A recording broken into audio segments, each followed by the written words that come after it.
A gente começa o nosso encontro de hoje falando de uma notícia que está movimentando as redes sociais e que é uma novidade nas leis que tratam as questões raciais.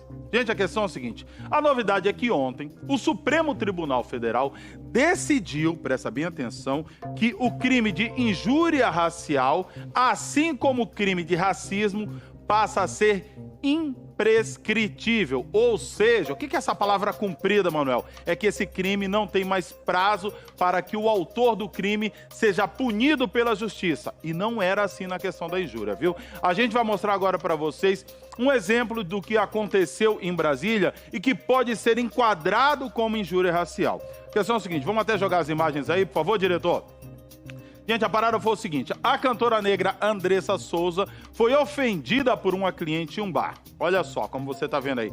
Viu que a cliente foi lá, deu uns tapas no braço dela, como você tá vendo, dizendo que a cantora errou a letra, tal, não sei o quê. Toda essa situação. A questão é que tudo isso que nós estamos vendo aí já é errado por si só. O G1, para você que está acompanhando a gente, tentou fazer contato com a cliente, que é a Valquíria Tavares, você está vendo aí, que dá esses tapas, que tem toda a situação que você está vendo, e ainda aguarda um posicionamento dela.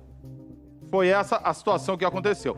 Aí a gente pegou uma fala da Andressa sobre isso. Além da situação dos tapas, que já é horrível por si só, olha só o que a Andressa narrou que aconteceu durante essa situação. Quer ver? Roda aí pra gente. Antes dela voltar, ela ainda chegou a falar que essa negra tem que aprender a cantar. Ela voltou e falou desse jeito. Nega, negra, neguinha. A partir do momento que você usa uma característica física sua para te diminuir, isso não é nada carinhoso.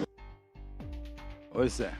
Pela nova decisão da Justiça, se um caso como esse, ou quando um caso como esse acontece a partir de agora, passa a não ter mais prazo de punição dos culpados. O que nós fizemos? Nós consultamos um advogado parceiro aqui do encontro, o advogado Fabiano Machado, para que ele explicasse para a gente essa novidade, esse precedente jurídico que ajuda as pessoas negras agora a terem um pouco mais de segurança quando forem vítimas. E aí eu peço que você preste muita atenção, que essa explicação dele vai ajudar você quando você for vítima de uma situação como essa. Quer ver? Fala aí, Fabiano, meu querido. Bom dia, Manuel. Bom dia, Patrícia. Prazer estar aqui. Esse tema é muito importante para o direito e muito importante para a sociedade brasileira no enfrentamento da discriminação racial.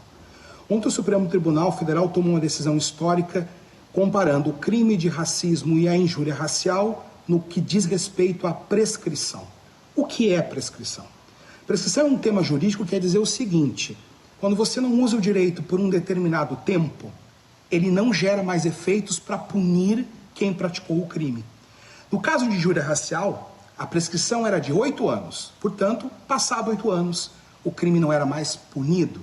E ontem o Supremo tomou uma decisão fundamental, dizendo que, como a injúria racial envolve o elemento de racismo, não prescreve mais. Portanto, independente do tempo em que esse crime foi cometido, ele sim gerará efeitos de punição.